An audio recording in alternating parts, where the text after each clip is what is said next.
దేవునికి స్తోత్రములు. అందరికీ వందనములు. ప్రార్థన చేసుకుందామండి. మనం ప్రార్థన చేసుకుని వాక్య భాగంలోనికి వెళ్ళిపోదాం. ప్రార్థన.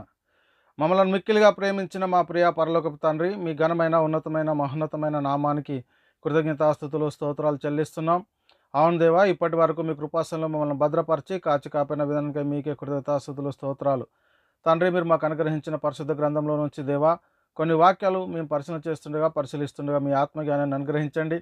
ఆత్మ సంబంధమైన సంగతులతో సరిచూసుకుంటూ కృప చూపించి ప్రతి విషయం ద్వారా మీకే ఘనత మహిమ ప్రభావాలు పొందుకోమని ముందున్న సమయం అంతా మీ చేతులకు అప్పచెప్తూ ఈ ప్రార్థన మీ ప్రియకుమారుడు మా ప్రభును రక్షకుడైన యేసుక్రీస్తు వారి పరిశుద్ధమైన నామంలో ప్రార్థన అడిగి వేడుకుంటున్నాను. పరలోకమందున మా కన్న తండ్రి, ఆమెన్.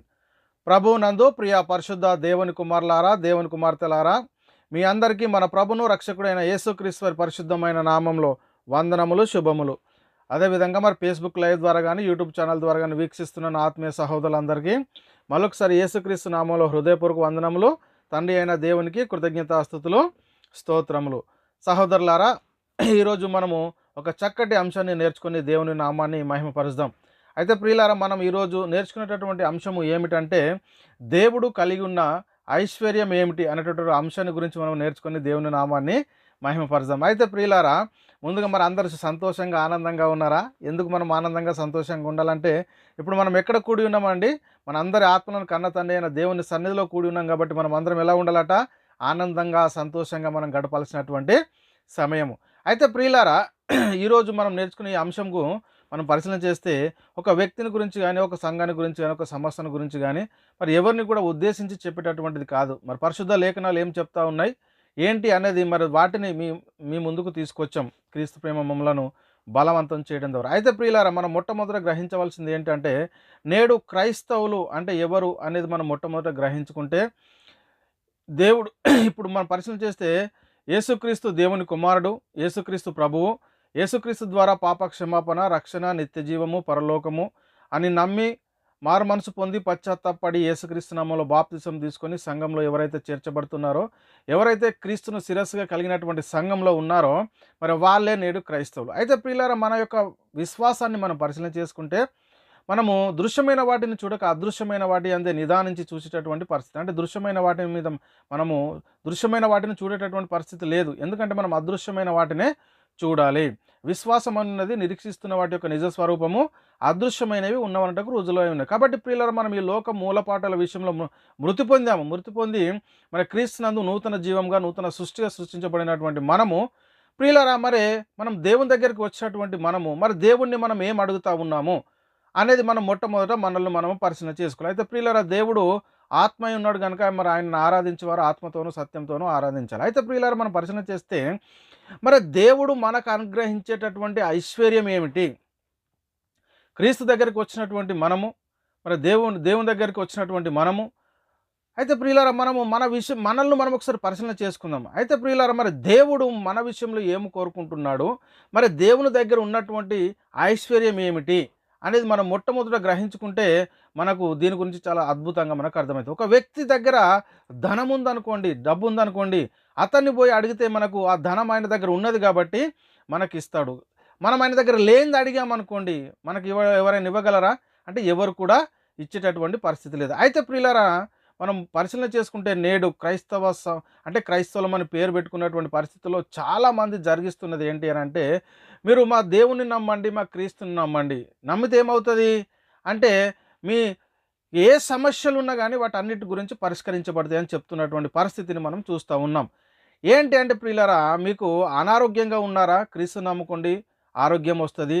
మరి మీకు ఇల్లు లేకుంటున్నారా? మరి క్రీస్తు నమ్ముకోండి, మీకు ఇల్లు కట్టుకుంటారు. మీరు మరి కారు లేకున్నారా? మీకు కారు వస్తుంది. మీకు ఉద్యోగం లేకున్నారా? మీకు ఉద్యోగం వస్తుంది.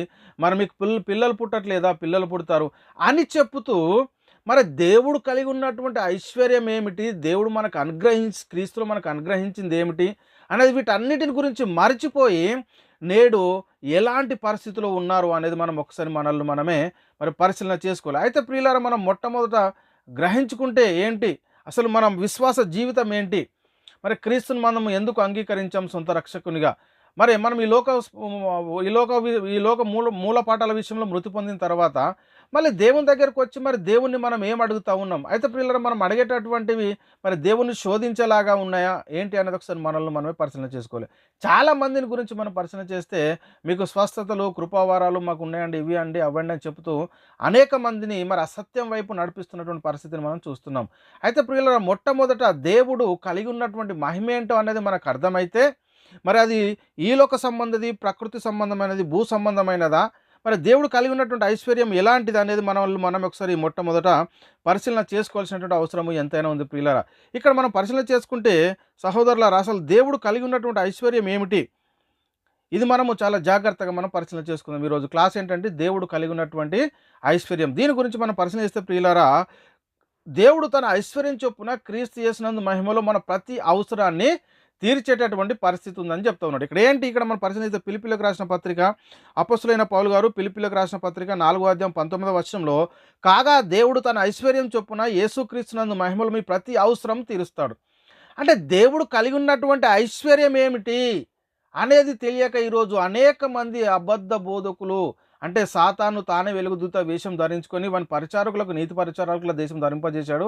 ఇది ఆశ్చర్యం కాదు. ఎందుకు అంటే ప్రియులారా, దేవుడు మనకి ఇచ్చేదేంటో చెప్పకుండా ఈ ప్రకృతి సంబంధమైనవి, భూ సంబంధమైనది ఏదైతే సాతాను అధికారంలో ఉన్నాయో వాటిని బోధిస్తూ ఉన్నారు. ఈరోజు ఎంత భయంకరం ఒకసారి పరిశీలన చేసుకోండి. అయితే కాగా దేవుడు తన ఐశ్వర్యం చొప్పున ఈ క్రీస్తు యేసునందు మహిమలో మీ ప్రతి అవసరం, అంటే దేవుడు కలిగి ఉన్నటువంటి ఐశ్వర్యం ఏంటి? ఆయన దగ్గర ఐశ్వర్యం ఉందట, ఆయన ఐశ్వర్యవంతుడు. ఆ ఐశ్వర్యం ఏమిటి అనేది మరి తెలుసుకోవాల్సినటువంటి పరిస్థితి ఎంతైనా ఉంది ప్రియులారా, చాలా జాగ్రత్త. ఎందుకంటే ప్రియులారా, మనము దేవుడు కలిగి ఉన్నటువంటి ఐశ్వర్యాన్ని మనం గుర్తించకపోతే మరి మనము దేవుని దగ్గరికి వచ్చి కూడా క్రీస్తును సొంత రక్షకుని అంగీకరించి కూడా మనం ఏం అడుగుతున్నామో తెలియకపోతే మనం ఎక్కడున్నామో ఒకసారి ఆలోచన చేయండి ప్రియులారా, ఎంత భయంకరము. కాబట్టి ప్రియులారా, మనం పరిశీలన చేస్తే తన మహిమైశ్వర్యం చొప్పున మీకు దయచేయవలని అంటూ, తన మహిమైశ్వర్యము, దేవుడు కలిగి ఉన్నటువంటి మహిమ, ఆ మహిమైశ్వర్యం క్రీస్తులో మనకు ఏర్పాటు చేశాడు ప్రియులారా. చూడండి ఎంత అద్భుతము. ఒకసారి మనం పరిశీలన చేసుకుందాం. ఇక్కడ ఎఫెసీయులకు రాసిన పత్రిక 3వ అధ్యాయం 15 నుంచి 19 వచనాల్లో చాలా అద్భుతమైనటువంటి మాటలు రాయబడి ఉన్నాయి ప్రియులారా. ఇక్కడ చూస్తే, మీరు అంతరంగ పురుషుని యందు శక్తి కలిగి ఆయన ఆత్మ వలన బలపరచబడినట్లుగాను అంటే అపొస్తలుడైన పౌలు గారు ఎఫెసీయులకు రాసిన పత్రిక 3:15 నుంచి 19 వచనాల్లో చాలా అద్భుతంగా రాయబడి ఏంటంటే, మనం ఏం కలడా అంతరంగ పురుషుని యందు మనం శక్తి కలగాలి. ఆత్మ సంబంధమైనవి గ్రహించుకున్నటకు అంతరంగ పురుషుని యందు మనం శక్తి కలిగి ఉండాలి మొట్టమొదట అని లేఖనాలు మనకు చాలా అద్భుతంగా సెలవిస్తూ ఉన్నాయి. అయితే ప్రియులారా, 16వ వచనంలో ఏం చెప్తున్నా, క్రీస్తు మీ హృదయంలో విశ్వాసం ద్వారా నివసించినట్లుగాను అంటాడు. అంటే క్రీస్తు మన హృదయంలో, మన విశ్వాసం ఏంటి ఈరోజు ఏంటండి? మేము దృశ్యమైన వాటిని చూడక అదృశ్యమైన వాటిని నిదానించి చూచుచున్నామని అపోస్తలులు చెప్తున్నారు. ఎలా దృశ్యమైనవి అనిత్యములు, అదృశ్యమైనవి నిత్యాలు. మరి దేవుడు కలిగి ఉన్నటువంటి ఐశ్వర్యము మరి ఈ లోక సంబంధమైనది, ప్రకృతి సంబంధమైనది, భూ సంబంధమైనదా ఒకసారి ఆలోచన చేసుకో, లేక పర సంబంధమైనదా ఏంటి? ఇక్కడ క్రీస్తు మీ హృదయంలో విశ్వాసం ద్వారా, అంటే మన విశ్వాసం ఏంటో తెలియకుండా చేస్తూ ఉన్నాడు ఈరోజు సాతాను. క్రీస్తు మీ హృదయంలో విశ్వాసం ద్వారా నివసించినట్లుగాను తన మహిమైశ్వర్యం చొప్పున మీకు దయచేయవలనని మీరు దేవుని సంపూర్ణత యందు పరిపూర్ణులగునట్లుగా, ఏంటంటే పూర్ణులుగా రావాలి. దేని విషయంలో? మీరు దేవుని సంపూర్ణత యందు పూర్ణులగునట్లుగా ప్రేమ యందు వేరుపారి స్థిరపడి సమస్త పరిశుద్ధులతో కూడా దాని వెడల్పు, పొడుగు, లోతు, ఎత్తు ఎంతో గ్రహించుకోవాలి. మనం మొదట ఇది గ్రహించాలండి ప్రియులారా, చాలా జాగ్రత్త. ఏంటంటే, మీరు దేవుని సంపూర్ణత యందు పూర్ణులగునట్లుగా ప్రేమ యందు వేరుపారి స్థిరపరబడి సమస్త పరిశుద్ధులతో కూడా దాని వెడల్పు, పొడుగు, లోతు, మరి ఎత్తు ఎంతో మనం గ్రహించుకున్నటకు అని చెప్తున్నాడు ప్రియులారా. అయితే జ్ఞానానికి మించినటువంటి క్రీస్తు ప్రేమను తెలుసుకున్నటకు తగిన శక్తి గలవారు కావాలని ప్రార్థించుచున్నాను. అంటే జ్ఞానానికి మించినటువంటి క్రీస్తు ప్రేమను తెలుసుకోవాలి. ఈ లోక సంబంధమైనది, ప్రకృతి సంబంధమైనవి కావండి. జ్ఞానానికి మించినటువంటి, అంటే ఈ లోక జ్ఞానము దేవునికి వెర్రితనముగా ఉన్నది, ఈ లోక సంబంధమైనవి కాదు. మరి దేవుడు కలిగి ఉన్న ఐశ్వర్యం ఏమిటి? అదే చెప్తున్నాడు ప్రియులారా ఇక్కడ చాలా అద్భుతంగా. అంటే ఇక్కడ ఏమంటూ, తన మహిమైశ్వర్యం చొప్పున మీకు దయచేయును. అంటే తన మహిమైశ్వర్యము, దేవుడు కలిగినటువంటి ఆ మహిమైశ్వర్యం ఏంటి ఒకసారి ఆలోచన చేసుకోండి ప్రియులారా, చాలా జాగ్రత్త. ఇంకేంటంటే ప్రియులారా, మనం ఏవేవో అడుగుతూ ఉంటాం ఈ లోకంలో, ఈ లోక సంబంధమైనవి, ప్రకృతి సంబంధమైనవి, భూత సంబంధమైనవి, వీటిని అడుగుతూ ఉంటాం. కానీ అసలు దేవుడు కలిగి ఉన్నటువంటి ఐశ్వర్యం ఏమిటి? చూడండి ప్రియులారా, మనము ఈ లోకంలో ఒకప్పుడు ఎలా ఉన్నామంటే అంధకార సంబంధమైనటువంటి అధికారంలో ఉన్నాము. చనిపోతే నిత్య నరకానికి వెళ్ళాల్సినటువంటి మనలను దేవుడు తన సొంత కుమారుని ఈ లోకానికి పంపించి మరి మనల్ని నిత్య జీవానికి వారసులు చేశాడు ప్రియులారా. అలాంటి పరిస్థితుల్లో మనం ఏం అడుగుతా ఉన్నాము దేవుణ్ణి? దేవుడు కలిగినటువంటి ఐశ్వర్యాన్ని ఎప్పుడైనా గుర్తించగలిగావా లేవా నువ్వు అనేది మొట్టమొదట మనల్ని మనమే పరిశీలన చేసుకోవాల్సిన అవసరం ఎంతైనా ఉంది ప్రియులారా. ఇక్కడ చూస్తే ప్రియులారా, మనం పరిశీలన చేస్తే మనము దేవుడు కలిగి ఉన్నటువంటి ఆయన ఐశ్వర్యం ఏమిటంటే ఇక్కడ శ్రేష్టమైన ప్రతి ఈవియు సంపూర్ణమైన ప్రతి వరమును పరసంబంధమైనదై జ్యోతిర్మయుడగు తండ్రి యొద్ద నుండి వచ్చును. అయితే ప్రియులారా, దేవుడు కలిగి ఉన్నటువంటి మహిమ ఐశ్వర్యం ఏమిటి? అది ఈ లోక సంబంధమైనదా, ప్రకృతి సంబంధమైనదా అంటే కాదు ప్రియులారా, పరసంబంధమైనదని ఇక్కడ చాలా అద్భుతంగా చెప్తా ఉన్నాడు. ఇక్కడ చూద్దాం, చూడండి. యాకోబు గారు రాసిన పత్రిక 1:16-17లో, నా ప్రియ సహోదరులారా మోసపోకుడి, శ్రేష్టమైన ప్రతి ఈవియు సంపూర్ణమైన ప్రతి వరమును పరసంబంధమైనదై జ్యోతిర్మయుడగు తండ్రి యొద్ద నుండి వచ్చును. ఆయన యందు ఏ సంచలత్వమైనను గమనగమనం వల్ల కలుగు ఏ ఛాయ అయినను లేదు అంటాడు. ఏంటంటే ఇక్కడ మనం ఏం గ్రహించాలి? నా ప్రియ సహోదరులారా మోసపోకుడి, శ్రేష్టమైన ప్రతి ఈవియు సంపూర్ణమైన ప్రతి వరమును పరసంబంధమైనది, ఈలోక సంబంధమైనది కాదు ప్రియులారు. ఎక్కడదట? పరసంబంధమైనది అని చెప్తున్నటువంటి పరిస్థితిని మనం చూస్తూ ఉన్నాం. ఒకసారి ఆలోచన చేయండి. అయితే మనం ఏం అడుగుతూ ఉన్నాము మరి క్రీస్తులోనికి వచ్చి? ఈరోజు భయంకరమైనటువంటి బోధ జరుగుతూ ఉంది సంఘాల్లో. ఒకసారి ఆలోచన చేసుకోండి. మా బోధకుడు అండి పలానా కృపావరాలండి, మేము స్వస్థతలండి, ఈ లోక సంబంధమైనవండి, ప్రకృతి సంబంధమైనవండి, దయ్యముల బోధ అండి అని చెబుతూ ప్రియులారా ఎంత భయంకరమైన పరిస్థితుల్లో ఉన్నారు. ఒకసారి ఆలోచన చేయండి. దేవుడు కలిగి ఉన్నటువంటి ఐశ్వర్యం తెలియట్లేదు. క్రీస్తుని మనం ఎందుకు అంగీకరించాలో తెలియట్లేదు. మనం ఎలాంటి పరిస్థితిలో ఉన్నాము? ఎవరి చేత నడిపింపబడతా ఉన్నాం? మొదట మనం అది గ్రహించాలి. మనల్ని ఎవరు నడిపిస్తూ ఉన్నారు? చూడండి, ఒకసారి ఆలోచన చేయండి. ఎంత భయంకరం. నా ప్రియ సహోదరులాడా మోసపోకుడి. చాలా మంది మోసపోతూ ఉన్నారండి.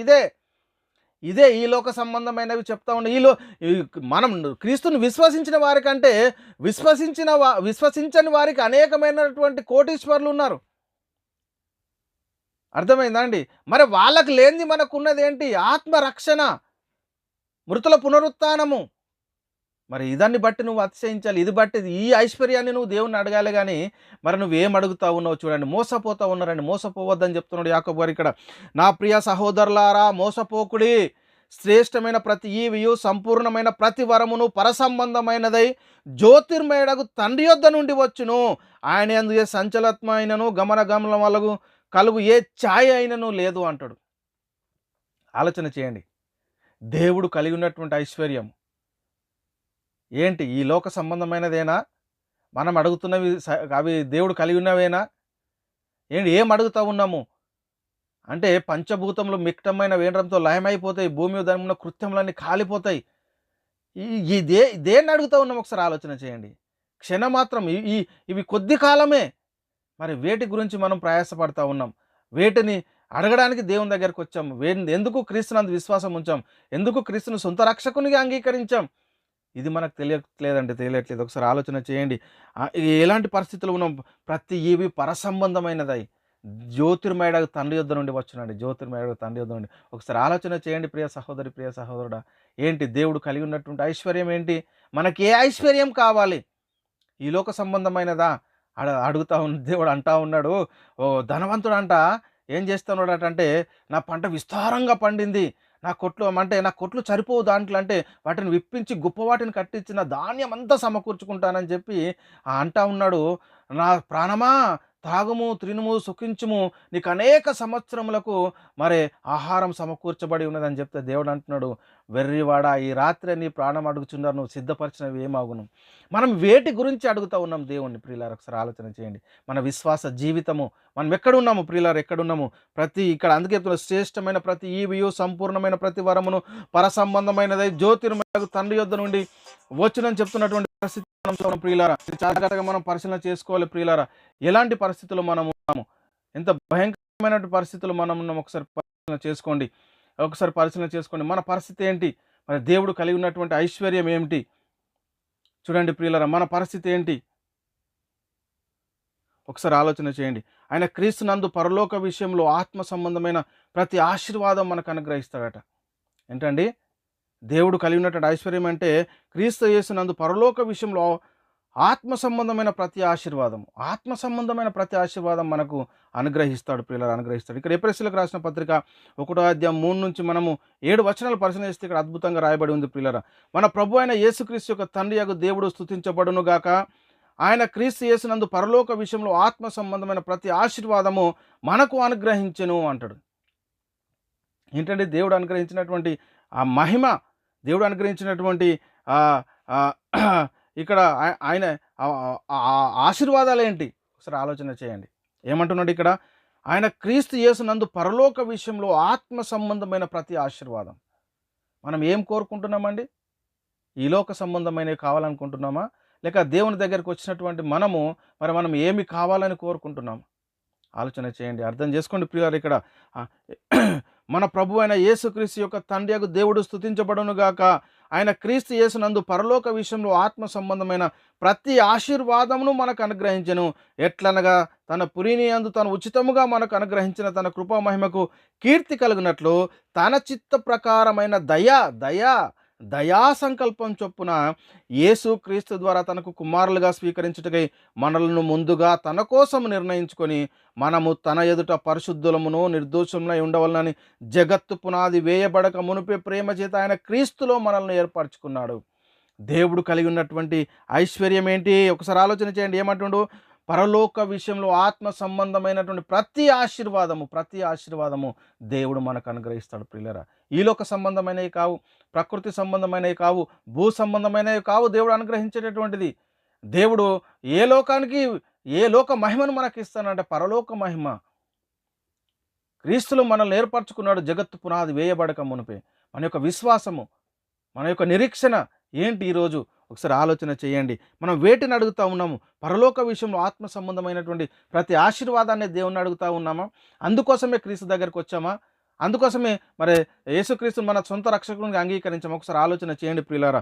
ఎలాంటి పరిస్థితిలో ఉన్నాం? ఇంకేంటంటే ప్రియులారా, దేవుడు శ్రీమంతుడండి. ఎంత అద్భుతం అండి! దేవుడు శ్రీమంతుడకు దేవుడు నాకు అప్పగించిన ఆయన మహిమగల సువార్త. దేవుడు శ్రీమంతుడు. ఆయన దగ్గర ఉన్నటువంటి ఐశ్వర్యం ఏంటి? మనం అంటాం చాలా శ్రీమంతుడండి, చాలా గొప్పవాడండి, చాలా ధనికుడండి అంటాం. వాళ్ళ దగ్గర ఉన్నటువంటి ఆ ఐశ్వర్యం ఏంటంటే ఈ లోక సంబంధమైన, అది కొద్ది కాలమే ఉంటుంది. కానీ మన తండ్రి శ్రీమంతుడకు దేవుడు అండి. మన దేవుడు ఎవరు? శ్రీమంతుడు. ఆయన దగ్గర ఉన్నటువంటి ఐశ్వర్యం ఏమిటి అంటే ఇక్కడ పౌలు ఒక మాట చెప్తా ఉన్నాడండి. చూడండి.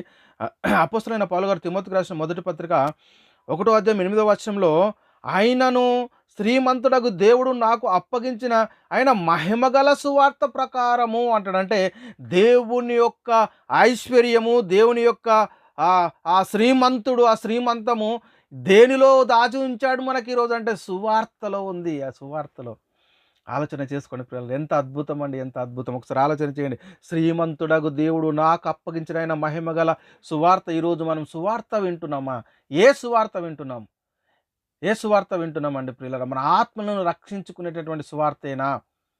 మనల్ని దేవునితోనూ తన కుమారుడైనటువంటి యేసుక్రీస్తుతో సహవాసం కలిగి జీవించేటటువంటి విశ్వాసమే మనకున్నదా? ఒకసారి ఆలోచన చేయండి. మనల్ని దేవుడు అంధకార సంబంధమైనటువంటి అధికారంలో నుండి విడిపించి తాను ప్రేమించిన తన కుమారుని యొక్క రాజ్య నివాసులుగా మనకు చేస్తే మనం అడిగేటటువంటి ఆ ఐశ్వర్యం ఏంటి? దేవుడు మనకిచ్చేటటువంటి ఆశీర్వాదం ఏంటంటే పరలోక సంబంధమైన ప్రతి ఆశీర్వాదాన్ని మనకు అనుగ్రహించేటటువంటి పరిస్థితి ప్రియులారా. మరి ఈరోజు మనం ఏం అడుగుతూ ఉన్నాం? మన పరిస్థితి ఏంటి? ఒక్కసారి ఆలోచన చేయండి. క్రీస్తు దగ్గరికి వచ్చినటువంటి మనము మరొకసారి పరిశీలన చేసుకోండి. మన పరిస్థితి ఎలా ఉంది? దేవుడట కరుణా సంపన్నుడటండి. ఆయన కరుణ ఎంత ఉందట? ఆయన కరుణనండి, ఆయన కరుణ. ఎందుకంటే ప్రియులారా, మనం భయంకరమైన పరిస్థితిలో ఉన్నాం ఒకప్పుడు. అలాంటిది ఆయన కరుణ చూపించాడు, ఆయన దయ చూపించాడు, ఆయన జాలి చూపించాడు. చూడండి, ఇక్కడ చెప్తున్నాడు ఎఫెసీయులకు రాసిన పత్రిక 2 అధ్యాయం 1-4 మనం పరిశీలన చేస్తే అద్భుతమైన మాట చెప్తున్నాడండి. మీ అపరాధాల చేతను పాపముల చేతను మీరు చచ్చిన వారై ఉండగా ఆయన మిమ్మల్ని క్రీస్తుతో కూడా బ్రతికించిన. ఒకప్పటి పరిస్థితి ఏంటండి? మనము అపరాధాల చేతను పాపముల చేతను చచ్చిన వారమండి. అలాంటి పరిస్థితుల్లో దేవుడు క్రీస్తు ద్వారా మనల్ని బ్రతికించాడు. చూడండి, మీరు వాటిని చేయుచు వాయుమండల సంబంధి అయిన అధిపతిని అనగా అవిధేయులైన వారిని ఇప్పుడు ప్రేరేపించు శక్తికి అధిపతిని అనుసరించి ఈ ప్రపంచ ధర్మం చొప్పున మునుపు నడుచుకున్నారు మీరు. ఎవరిని బట్టి? మీరు వాటిని చేయుచు వాయుమండల సంబంధి అయిన అధిపతిని అనగా, అంటే అపవాది అవిధులైన వారిని ఇప్పుడు ప్రేరేపించు శక్తికి అధిపతిని అనుసరించి ఈ ప్రపంచ ధర్మము చొప్పున మునుపు నడుచుకొంటిరి అంటాడు. అంటే అంధకార సంబంధమైనటువంటి అధికారంలో, సాతాను బంధకాల్లో ఉన్నటువంటి పరిస్థితి. వారితో కలిసి మనం అందరం ఏం చేశామంట? శరీరం యొక్కయు, ఆలోచన చేయండి, మనసు యొక్కయు కోరికలను నెరవేర్చుకొనుచు మన శరీరాలను అనుసరించి మునుపు ప్రవర్తించుచు కడమ వారి వలనే స్వభావ సిద్ధముగా దైవోగ్రతకు పాత్రులమైతిమి. ఈరోజు దైవోగ్రతకు పాత్రులు, దేవుని ఉగ్రతకు పాత్రులు ఎవరు అనంటే, ఎవరైతే శరీర సంబంధమైనటువంటి బోధ చేస్తూ ఉన్నారో వారు దేవుని ఉగ్రతకు పాత్రులు అని మొట్టమొదట మనం గ్రహించాలి. అద్భుతం కదండి. ఇక్కడ ఏం చెప్తున్నాడు? మనమట మునుపు ఆ ప్రపంచ ధర్మం చొప్పున మనం నడుచుకుంటాం. అంటే ఏం చేసాం? వారితో కలిసి మనమందరం ఏం చేసామంట? శరీరం యొక్కయు మనసు యొక్క కోరికలను నెరవేర్చుకొనుచు మన శరీరాలను అనుసరించి మునుపు ప్రవర్తించుచు కడుమ వారి వలె ఉన్నటువంటి పరిస్థితి. ఇప్పటికీ అప్పటికి ఏమన్నా తేడా జరిగిందా? ఇప్పటికి కూడా శరీర సంబంధమైనవే, భూ సంబంధమైనవే, ప్రకృతి సంబంధమైనవే అడుగుతూ ఉన్నారు. కానీ మరి దేవుడు కలిగి ఉన్నటువంటి ఐశ్వర్యాన్ని గుర్తించి, మరి దేవుడు పరలోక విషయంలో ప్రతి ఆశీర్వాదాన్ని మనకు అనుగ్రహిస్తాడు. ఆత్మ సంబంధమైన ప్రతి వరము మరి జ్యోతిర్మయుడగు తండ్రి యొద్ద నుండి వస్తుంది. మరి దేవుడు కలిగి ఉన్నటువంటి ఐశ్వర్యం ఏంటి? అదే అడుగుతా ఉన్నావా? అదే గుర్తించావా? ఒకసారి ఆలోచన చేయి ప్రియుడా, ప్రియ సహోదరి. ఇక్కడ మనం పరిశీలన చేస్తే అని చెప్పి ఇక్కడ 4 చెప్తున్నాడు. ఆయనను దేవుడు కరుణా సంపన్నుడు అండి. ఆయన కరుణ ఎంతగా ఉందో ఒకసారి ఆలోచన చేయండి. ఆయనను దేవుడు కరుణా సంపన్నుడై ఉండి మనము మన అపరాధాల చేత చచ్చిన వారమై ఉండినప్పుడు సైతము మన ఎడల చూపిన తన మహాప్రేమ చేత మనలను క్రీస్తుతో కూడా బ్రతికించను. ఒకప్పుడు చచ్చిపోతే నిత్య నరకానికి వెళ్ళాల్సినటువంటి మనం ఎందుకో అంటే, ఒకప్పుడు మనం శరీరం యొక్క మనసు యొక్క కోరికలను నెరవేర్చుకుంటూ ఈ లోక సంబంధంగా, ఈ ప్రకృతి సంబంధంగా, ఈ భూ సంబంధమైన వాటిని అనుసరించి నడిచి మరి దేవుని ఉగ్రతకు పాత్రలమైనాం. మరి అలాంటిది ఈరోజు క్రైస్తవులు అని పేరు పెట్టుకొని మనం వేటిని అడుగుతూ ఉన్నాం? ఒకసారి ఆలోచన చేయండి ప్రియులారా, ఒకసారి ఆలోచన చేయండి. ఇది చాలా అద్భుతంగా ఆలోచన చేయాల్సిన అవసరం. దేవుడు కరుణా సంపన్నుడై ఉండి మనము మన అపరాధాల చేత, పాపాల చేత చచ్చిన వారం ఒకప్పుడు. అప్పుడు మరి ఏం చేశాడంటే దేవుడు మనము ఉన్నప్పుడు సైతము మన ఎడల చూపిన తన మహాప్రేమ చేత మనల్ని క్రీస్తు కూడా బ్రతికించాడండి. మరి బ్రతికించిన తర్వాత మనము ఏ ఆశీర్వాదాన్ని ఈరోజు అడుగుతా ఉన్నాం? దేవుడు కలిగి ఉన్నటువంటి ఐశ్వర్యం ఏమిటి? ఒకసారి ఆలోచన చేయండి ప్రియ సహోదరి, ప్రియ సహోదరు. మన పరిస్థితి ఎలా ఉంది? ఇక్కడ యేసుక్రీస్తు రక్తం నందలి విశ్వాసం ద్వారా ఆయనను కరుణాధారంగా బయలుపరచాడండి. దేవుడు మనల్ని కరుణాధారంగా బయలుపరచాడు. ఇక్కడ చూడండి ఒకసారి. ఇక్కడ రోమిలకు రాసిన పత్రిక 3:26 క్రీస్తు యేసు రక్తం నందలి విశ్వాసం ద్వారా ఆయనను కరుణాధారముగా బయలుపరచను. దేవుడిప్పటి కాలమందు తన నీతిని కనపరచు నిమిత్తము తాను నీతిమంతుడును యేసునందు విశ్వాసం ఉంచగలవాని నీతిమంతునిగా తీర్చువడనై ఉండుటకు ఆయన అలాగు చేసెను అంటాడు. ఒకసారి ఆలోచన చేయండి. దేవుడు కలిగి ఉన్నటువంటి ఆయన రక్తం నందని విమోచనము మనకు. చూడండి ఏమంటున్నాడు? క్రీస్తు యేసు రక్తం నందలి విశ్వాసం ద్వారా ఆయనను కరుణాధారము, దేవుని యొక్క కరుణ చూడండి, ఆయన మన కోసం అప్పగించేశాడు తన సొంత కుమారుని. ఆయన కరుణ, ఆయన దయ, ఆయన ఐశ్వర్యము, దేవుడు శ్రీమంతుడు. ఏంటి దేవుని గురించి మనకి ఏమర్థమవుతా ఉంది? ఒకసారి ఆలోచన చేయండి. దేవుడు కలిగి ఉన్నటువంటి ఐశ్వర్యాన్ని మనం గుర్తిస్తున్నామా? ఇక్కడ యేసు క్రీస్తు ఎందుకోసం ఈ లోకానికి వచ్చాడు అంటే దేవుని యొక్క చిత్తాన్ని, దేవుడు మన ఎడల నుంచి తన కరుణ. ఒకసారి ఆలోచన చేయండి. యేసు రక్తం నందలి విశ్వాసం ద్వారా ఆయనను కరుణాధర్మగా బయలుపరచను. దేవుడిప్పటి కాలం మందు తన నీతిని కనపరచు నిమిత్తము తాను నీతిమంతుడును యేసునందు విశ్వాసం ఉంచగలవాని నీతిమంతునిగా తీర్చువడనై ఉండుటకే ఆయనను అలాగూ చేసెను. ఆయన నీతిమంతుడు, మనం కూడా నీతిమంతులుగా ఉండాలి. క్రీస్తు మరి దేవుని కృపను మరి ఈ లోకంలో తండ్రిని కనపరిచాడు. ఆయన నీతిమంతుడిగా జీవించాడు. ఆయనకు తెలుసు నేను ఎక్కడి నుండి వచ్చానో తిరిగి అక్కడికే వెళ్ళాలి, కాబట్టి నేను ఈ లోకంలో ఎలా జీవించాలో అనేది ఆయనకు తెలుసు. అందుకే యేసుక్రీస్తు ఒక మాట అంటాడు, ఏం కూర్చుకున్నాడండి యేసుక్రీస్తు వారు? నక్కలకు బొరి ఉన్నాయి, ఆకాశ పక్షులకు గోళ్ళున్నాయి, కానీ మనుష్య కుమారుడు మరి నువ్వు ఉండడానికి ఒక్క ఇంచు స్థలమైనా లేదు అంటాడు. ఆయన కూర్చుకోలేదండి ఈ లోకంలో తండ్రి పనిని. ఎందుకంటే నేను ఎక్కడి నుంచి వచ్చానో తిరిగి అక్కడికి వెళ్ళాలని నాకు తెలుసు. మరి మనం ఎక్కడి నుంచి వచ్చాము? ఎక్కడికి వెళ్ళాలి? ఎందుకు క్రీస్తును విశ్వసించాం? ఎందుకు క్రీస్తునందు విశ్వాసం ఉంచాం? ఎందుకు దేవుని మనం నమ్ముకున్నాం? మన విశ్వాసానికి తగ్గ ఫలమేంటి? ఈ లోక సంబంధమైనవా? ప్రకృతి సంబంధమైనవా? దేవుని దగ్గరికి వచ్చినటువంటి మనము దేవుణ్ణి ఏం అడుగుతామున్నామండి? ఏం శోధిస్తున్నారు దేవుణ్ణి? ఈ లోక సంబంధమైనవి కావాలి, ప్రకృతి సంబంధమైనవి కావాలి, భూ సంబంధమైనవి. వాటినేనా దేవుడు అవే ఇస్తాడు? అవి ఎన్ని కాలం ఉంటాయండి? ఈరోజు ఏంటి సువార్త ఏంటి? యేసుక్రీస్తు మరణ పునరుత్థానంలో కలిగినటువంటి మృతుల పునరుత్థానం మనం నిత్య జీవాన్ని పొందుకుంటున్నామండి. దేనికోసం ప్రకటించాలండి ఈరోజు?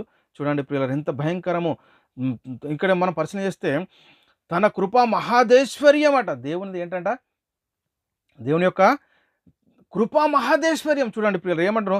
తన కృపా మహాదేశ్వర్యము రాబోవు యుగములలో కనపరిచేటటువంటిది. ఆయన కృప, ఆయన ఐశ్వర్యము. చూడండి ప్రియులారా ఎంత గొప్పది.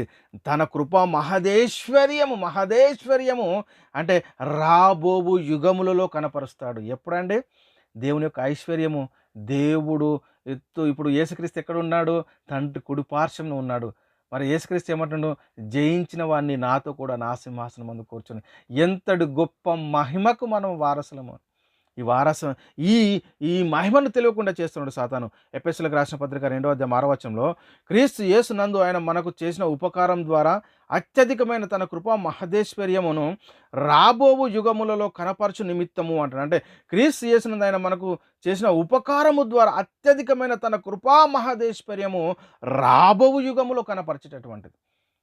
చూడండి పరలోకంలో క్రీస్తునందు యేసుక్రీస్తు వారు రెండో రాకడ వచ్చినప్పుడు జరిగేది ఏంటంటే ఆయన అందు విశ్వాసం ఉంచిన వారిని తీసుకెళ్ళి తండ్రికి అప్పచెప్తాడు. అక్కడ మనం ఎలా ఉంటాము, ఆయన మహిమ ఏంటి అనేది ఒకసారి పరిశీలన చేసుకుని మన మహిమ ఏంటి ఒకసారి ఆలోచన చేయండి. మనం ఎంత గొప్ప మహిమకు వారసులమండి. ఇంకా మనం పరిశీలన చేస్తే ఇక్కడ చెప్తున్నాడు, దేవుని కృపా మహదేశ్వర్యం బట్టి ఆ ప్రియుని యందు ఆయన రక్తం వలన మనకు విమోచన ఏంటంట? దేవుని కృపా మహదేశ్వర్యం బట్టి ఆ ప్రియుని యందు ఆయన రక్తం వలన మనకు విమోచనము. ఏమర్థమవుతుందని మనకు? ఎఫెసీయులకు రాసిన పత్రిక 1:1 దేవుని కృప మహదేశ్వర్యము. ఆయన కృప ఎంతంట? మహదేశ్వర్యం అటండి.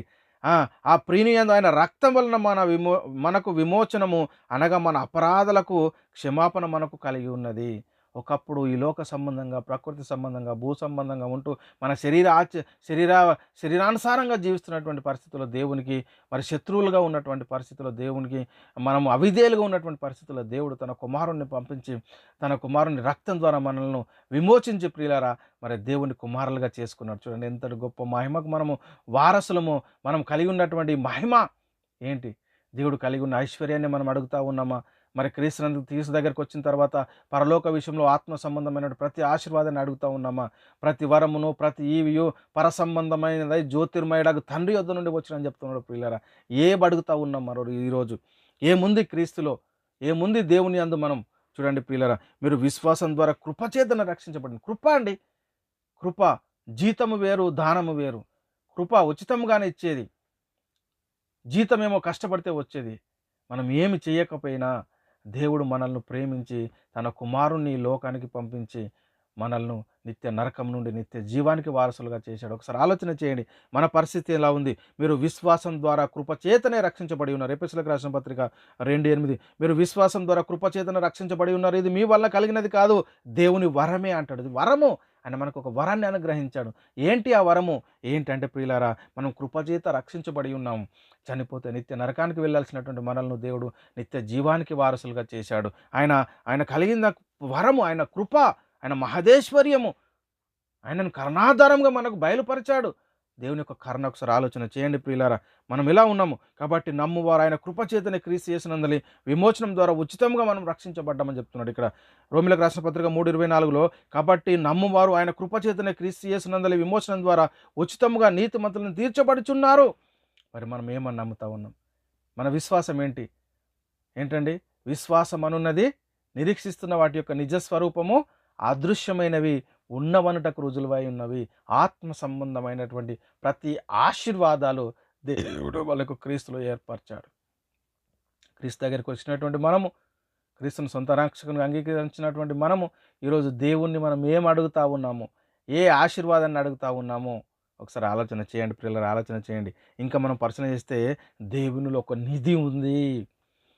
నిధి, అక్కడ నిధి ఉందండి, అక్కడ గుప్త నిధులు ఉన్నాయండి అంటారు చూడండి. దేవునిలో కూడా ఒక నిధి ఉంది. ఏంటి దేవునిలో ఉన్న నిధి? సర్వకృపానిధి యగు దేవుడు, సర్వాంతర్య కృప అండి. ఆయన అనునిత్యం మనం పైన కృప చూపించేవాడు. ఇంతటి గొప్ప మహిమకరమైన సర్వకృపా నిధి, ఆయనలో ఒక నిధి ఉంది.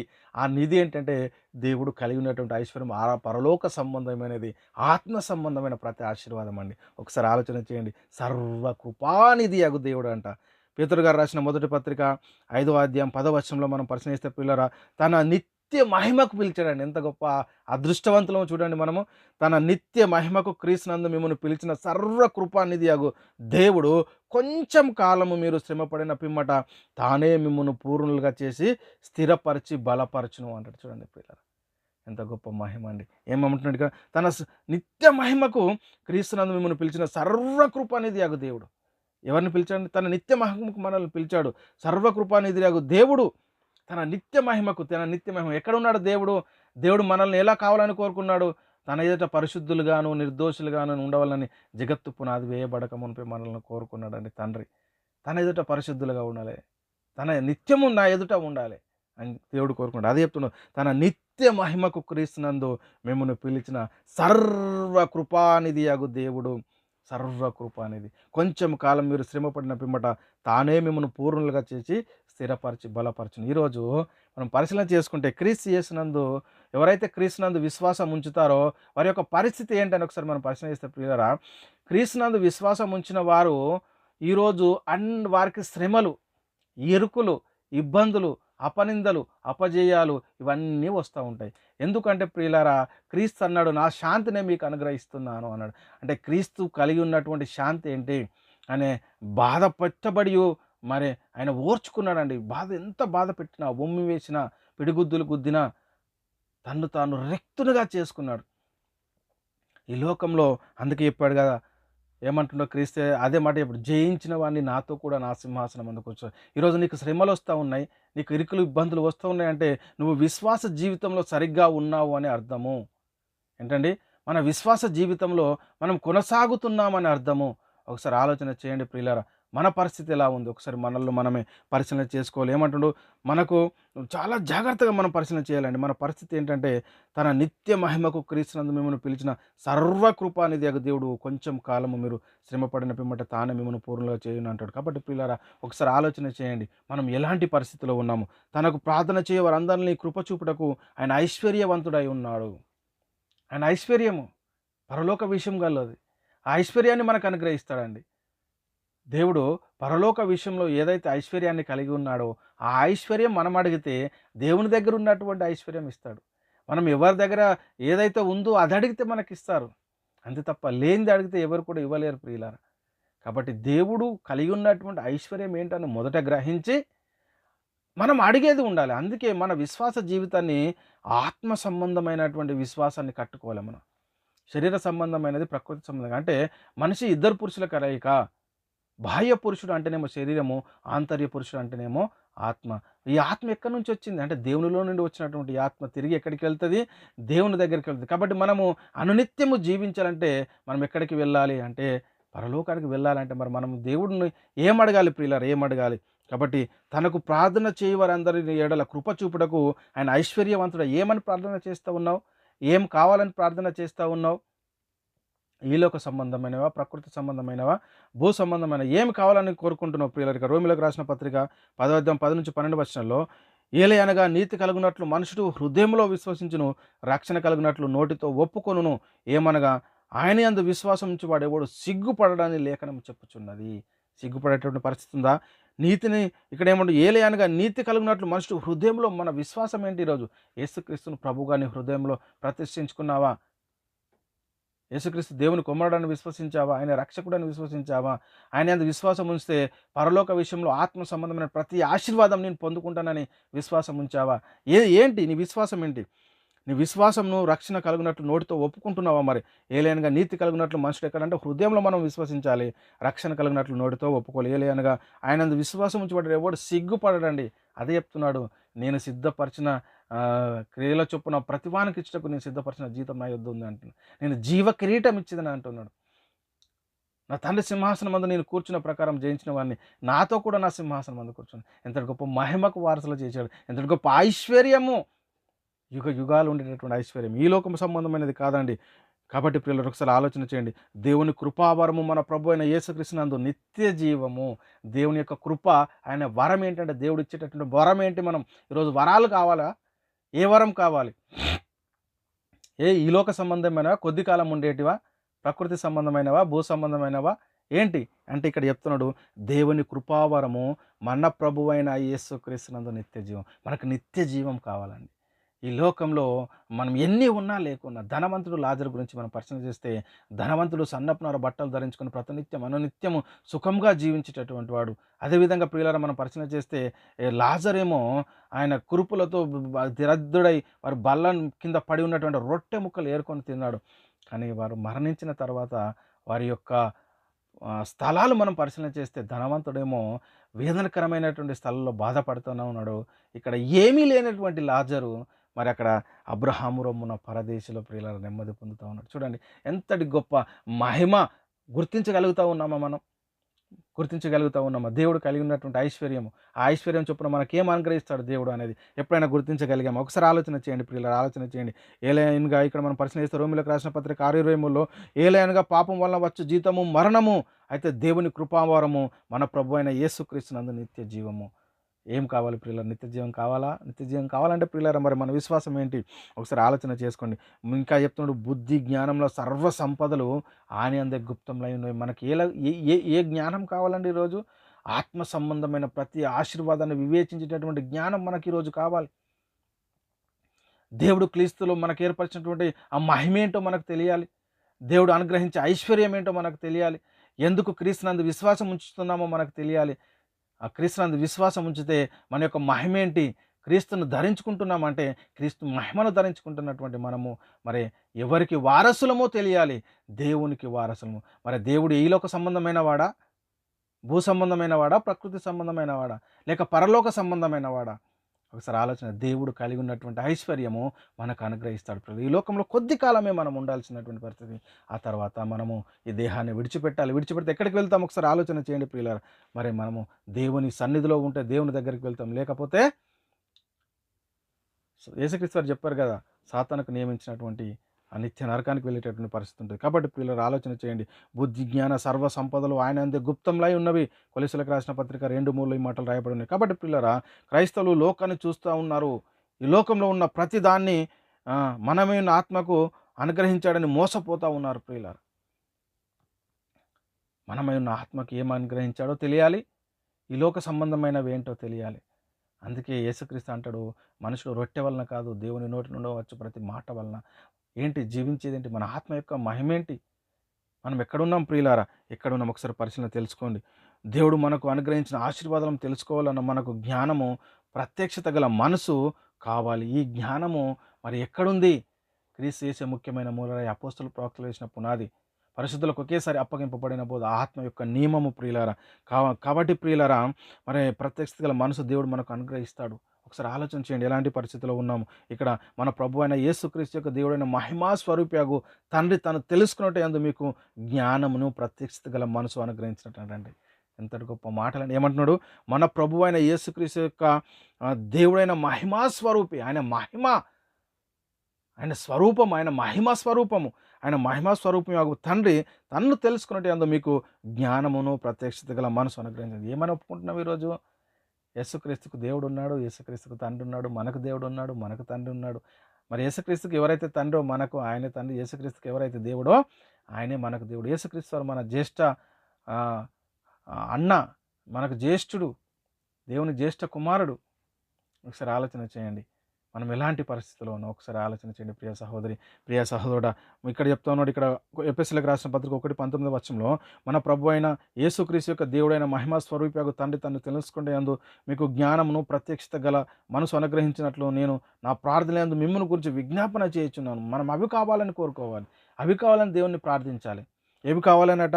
మన ప్రభు అయిన యేసుక్రీస్తు యొక్క దేవుడైన మహిమా స్వరూపియగు తండ్రి తన్ను తెలుసుకుంటే మీకు జ్ఞానమును ప్రత్యక్షత గల మనస్సు అనుగ్రహించినట్లు నేను నా ప్రార్థనలందు మిమ్ముని గురించి నేను విజ్ఞాపన చేయుచున్నాను అంటాడు.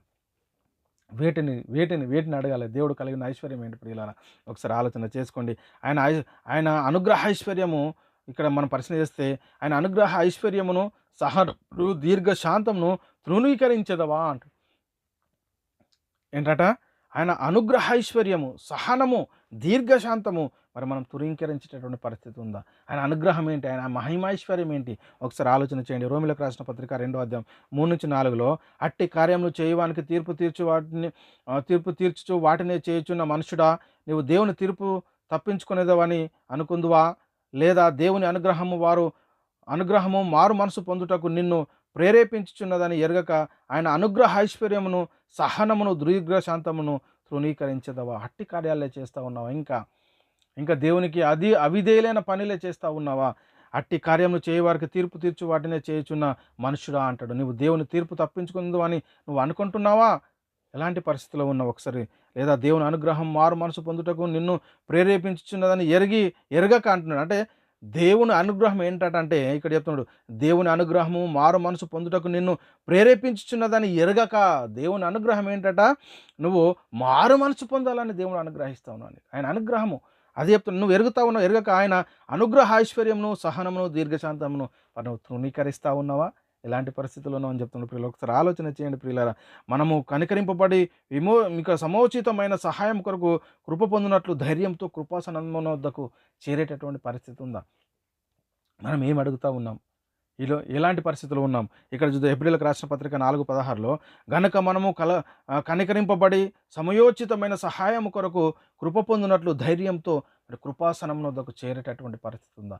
దేవుని సన్నిధిలో చేరేటటువంటి పరిస్థితి మనకు ధైర్యం ఉందా? మనము కనికరింపబడ్డామా?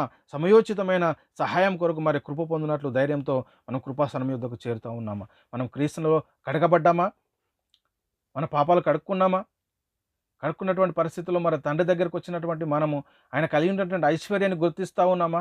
గుర్తిస్తే మనం ఏం చేయాలి? మనం కనికరింపబడి సమయోచితమైన సహాయం కొరకు కృప పొందినట్టు సమయోచితమైన సహాయం కావాలి మనకు. దాంతో కృప పొందినట్లు కృపాసనం వద్దకు దేవుని సన్నిధికి వెళ్ళి మనం వాటిని అడుగుతూ ఉన్నామా? ఎలాంటి పరిస్థితుల్లో ఒకసారి పరిశీలన చేయండి. కాబట్టి ఆయన మహావివేకి, అధిక బల సంపన్నుడు అంటాడు. ఆయన ఎవరు? ఆయన మహావివేకి, అధిక బల సంపన్నుడు. దేవుడు కలిగి ఉన్నటువంటి ఐశ్వర్యాలు ఇక్కడ యోబు గ్రంథం 9:4లో, ఆయన మహావివేకి, అధిక బల సంపన్నుడు, ఆయనతో పోరాట తెగించి హాని నొందువాడేవాడు అంటాడు. చూడండి ఒకసారి పరిశీలన చేయండి. మన పరిస్థితి ఎలా ఉంది? న్యాయ సంపన్నుడైన వాని మీద నేరము మోపుచుదువా అంటాడు. న్యాయ సంపన్నుడు దేవుడు, న్యాయాన్ని తీర్చేటటువంటి వాడు. ఆయన కలిగినటువంటి ఐశ్వర్యము, ఆయన న్యాయ సంపన్నుడు అండి ప్రియులారు. ఇక్కడ యోబు గ్రంథము 34:17లో, న్యాయమును దేశించువాడు లోకము నేలున, న్యాయ సంపన్నుడైన వాని మీద నేరము మోపెదవా అంటాడు. న్యాయ సంపన్నుడు అండి తండ్రి. కాబట్టి ఒకసారి ఆలోచన చేయండి. కాబట్టి మనం ఈ లోకంలో ప్రియులారా ముగించుకోవడానికి ప్రయత్నం చేద్దాం. మనం ఈ లోకంలో ఏం కోరుకుంటున్నాం? దేవుడు కలిగి ఉన్నటువంటి ఐశ్వర్యం ఏంటి? ఈరోజు క్రీస్తు దగ్గరికి వచ్చినటువంటి మనము, క్రీస్తులో దేవుడు మనకు సిద్ధపరిచినటువంటి ఆ మహిమ ఏంటి అనేది మనం గుర్తిస్తే, మనం క్రీస్తును పొందుకున్నటువంటి మన మహిమ ఏంటి? చూడండి ప్రియులారా, ఆ పరలోక విషయంలో ఆత్మ సంబంధమైన ప్రతి ఆశీర్వాదం మనకు అనుగ్రహిస్తాడు. దేవుని యొక్క మహిమ ఒకసారి ఆలోచించావా? ప్రతి వరము అంటే పరసంబంధమైన జ్యోతిర్మయుడగు తండ్రి యొద్ద నుండి వస్తుంది. దేవుడు కలిగి ఉన్నటువంటి ఐశ్వర్యాన్ని మనం గుర్తించగలగాలి. కాబట్టి ఈ లోక సంబంధమైనవి, ప్రకృతి సంబంధమైనవి ఇవి మనం అడగడం ద్వారా మనకేం కూడా మనకంటే ఎక్కువ ఉన్నాయండి. క్రీస్తునందు విశ్వాసం ఉంచని వారికి, దేవుని నమ్ముకుని వారికి మనకంటే ఎక్కువ ఉన్నాయి. వాటిని మనము అడగడం వల్ల మనకేం కూడా ప్రయోజనం లేదు ప్రియులారా. అందుకే మనం ఈ లోకంలోనికి ఏమన్నా తెచ్చామా అంటే ఏమి కూడా తెలియదు ప్రియులారా. దీనిలో నుండి ఏమీ కూడా తీసుకుపోలేమంటాడు. ఇక్కడ తిమోతికి రాసిన అపోస్తలుడైన పౌలు గారు తిమోతికి రాసిన మొదటి పత్రిక 6వ అధ్యాయం 7వ వచనంలో, మనం ఈ లోకంలోనికి ఏమీ తెలియదు, దీనిలో నుండి ఏమీ తీసుకుపోలేమన్నాడు. కాబట్టి ప్రియులారా, మనం పరిశీలన చేస్తే యోబు గ్రంథం అంటున్నాడు, నేను నా తల్లి గర్భం నుండి దిగంబరినై వచ్చితిని, మరి దిగంబరినై వెళ్తాను. మరి ప్రియులారా, దేవుడు కలిగి ఉన్నటువంటి ఐశ్వర్యం ఏంటి? ఎందుకు మనం క్రీస్తునందు విశ్వాసం ఉంచాలి? ఎందుకు దేవుని దగ్గరికి మనం రావాలి? ఎందుకు క్రీస్తును సొంత రక్షకుని అంగీకరించాలి? మరి దేవుడు క్రీస్తులో మనకు ఏర్పరిచిన మహిమేంటి అనేది మనం గుర్తించి దానికి తగినట్టుగా మనం నడుచుకోవాలి ప్రియులారా. నిన్న తల్లి గర్భం నుండి దిగంబరనై వచ్చింది, దిగంబరని అక్కడికి వెళ్ళాను, యెహోవా ఇచ్చని యెహోవా తీసుకుపోయినని చెప్తున్నటువంటి మాటలు మనం అక్కడ చూస్తూ ఉన్నాం. కాబట్టి ప్రియులారా, వాడు ఏ ప్రకారంగా తల్లి గర్భం నుండి వచ్చినో ఆ ప్రకారంగానే తను వచ్చినట్టే దిగంబరిగానే మరలా పోయేటటువంటి పరిస్థితి ఉంటుంది. కాబట్టి ప్రియులారా, ఈ లోకంలో ఉన్న వాటిని నేను మీరు ప్రేమింపకుడి, ఎవడైనా వాటిని ప్రేమించిన ఎడల తండ్రి ప్రేమ వానిలో ఉండదని చెప్తున్నాడు. యోహాను గారు రాసిన మొదటి పత్రిక 2:15లో మనం పరిశీలిస్తే ప్రియులారా, ఈ లోకంలో కాదండి, ఈ లోక సంబంధమైన వాటి కోసం కాదండి మనము దేవుని దగ్గరికి వచ్చేది, క్రీస్తునందు విశ్వాసం ఉంచేది. ఈ లోక సంబంధమైనవి, భూ సంబంధమైనవి, ప్రకృతి సంబంధమైనవి. ఇది ఎందుకు అంటే ప్రియులారా, ఇవి ఎవరి అధికారంలో ఉన్నాయంటే సాతాను అధికారంలో. యేసుక్రీస్తును ఒక్క క్షణంలో భూలోక వంశంలోనే చూపించి ఈ రాజ్యం యొక్క మహిమ, ఈ అధికారం నాకు అనుగ్రహించబడింది, నాకు ముక్తివానికి ఇస్తానని చెప్తున్నటువంటి పరిస్థితిని మనం చూసాం. కాబట్టి ఆలోచన చేయండి, మనం ఏం కోరుకుంటున్నాము దేవుని దగ్గరికి వచ్చినటువంటి తర్వాత, దేవుడు కలిగిన ఐశ్వర్యం ఏంటో అని మనం గుర్తిస్తే మరి దేవుడు మనకు అనుగ్రహించే మహిమ ఏంటో అనేది మనకు తెలుస్తుంది ప్రియులారా. ఇక్కడ ఇక్కడ అందుకే చెప్తుండే, ఈ లోకంలో ఉన్నవాటినైనా ప్రేమింపకుడి, ప్రేమిస్తే ఎవడైనాను ప్రేమించిన ఎడల ఈ లోకంను ప్రేమించి తండ్రి ప్రేమ వానిలో ఉండదని చెప్తున్నటువంటి పరిస్థితిని మనం చూస్తాం ప్రియులారా. ఎందుకనంటే లోకంలో ఉన్నదంటే ఏంటట? లోకంలో ఉన్నదంతయు అనగా శరీరాశయో, నేత్రాశయో, జీవపుడంబను తండ్రి వల్ల పుట్టినవి కావు, అవి లోక సంబంధమైనవే అంటాడు. కాబట్టి ప్రియులారా, లోకము దాని ఆశయో గతించిపోతుంది. మనం ఈ లోక సంబంధమైన అడిగితే లోకము దాని ఆశ ఏమవుతుంది? గతించిపోతుంది ప్రియులారా. యోహాను గారు రాసిన మొదటి పత్రిక 2:15లో లోకమును దాని ఆశ గతించిపోను కానీ దేవుని చిత్తమును జరిగించేవాడు నిరంతరము నిలుచును.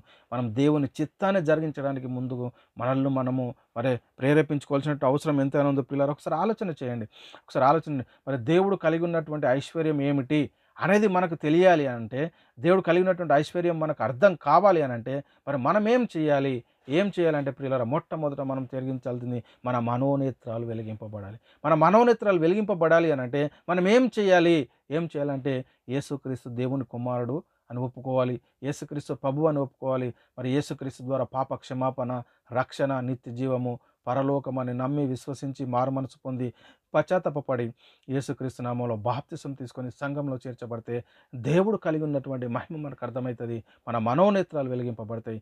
ఆ తర్వాత మనము అనుసరించాల్సినటువంటి చట్టము క్రీస్తు చేసే ముఖ్యమైన మూలరాయి అయి ఉండగా, అపోస్తుల ప్రవక్తలు వేసిన పునాది, పరిశుద్ధులకు ఒకేసారి అప్పగింపబడిన బోధ, ఆత్మ యొక్క నియమాన్ని మనం అనుసరించి జీవిస్తే అందులో దేవుడు కలిగి ఉన్నటువంటి ఐశ్వర్యము, ఆ మహాదేశ్వర్యము ఏంటి అనేది మనకు అర్థమయ్యేటటువంటి పరిస్థితి ఉంటుంది ప్రియులారా. ఏం కలిగి ఉన్నాడు దేవుడు? ఏమేమి కలిగి ఉన్నాడంటే ప్రియులారా, ఏమని నేర్చుకున్నాం మనము? దేవుడు తన ఐశ్వర్యం చొప్పున క్రీస్తు చేసినందు మహిమలో మన ప్రతి అవసరాన్ని తీరుస్తాడు. అదేవిధంగా తన మహిమైశ్వర్యం చొప్పున మీకు దయచే అన్న మహిమైశ్వర్యము. కాబట్టి ప్రియులారా, మరి శ్రేష్టమైన ప్రతి ఈవియు, సంపూర్ణమైన ప్రతి వరమును పరసంబంధమైనది జ్యోతిర్మయుడకు తండ్రి యొద్ద ఉంది. అంటే మనం దేవునిలో ఏముంది అని అంటే, శ్రేష్టమైనది నీకు కావాలి అని అంటే, ఆ శ్రేష్టమైనది ప్రతి ఈవి, సంపూర్ణమైన ప్రతి వరము నీకు కావాలంటే అవి ఎక్కడి నుంచి వస్తాయంటే పరసంబంధమైనది జ్యోతిర్మయుడకు తండ్రి యొద్ద నుండి వస్తాయి. కాబట్టి ప్రియులారా, ఆయన క్రీస్తు యేసునందు పరలోక విషయంలో ఆత్మ సంబంధమైనటువంటి ప్రతి ఆశీర్వాదాన్ని మనకు అనుగ్రహిస్తాడు. కాబట్టి ఆలోచన చేయండి, మన విశ్వాస జీవితాన్ని దేనిపైన కట్టుకుంటూ ఉన్నాము? ఈ లోక సంబంధమైన వాటి మీద కట్టుకుంటున్నామా, లేక పరలోక సంబంధమైన వాటి మీద కట్టుకుంటున్నామా? మరి దేవుడు అనుగ్రహించే ఐశ్వర్యం ఏంటి? క్రీస్తులో దేవుడు మనకు అనుగ్రహించిన ఆ నిత్య జీవము, ఆయన మహిమ, దేవునితో యుగ యుగాలు జీవించేటటువంటి రాబో కాలానికి బయలుపరుస్తాడంటే ఏంటి ఆ మహిమని ఒకసారి ఆలోచన చేసుకున్నామా? ఆయన యొక్క చిత్తాన్ని గ్రహించామా?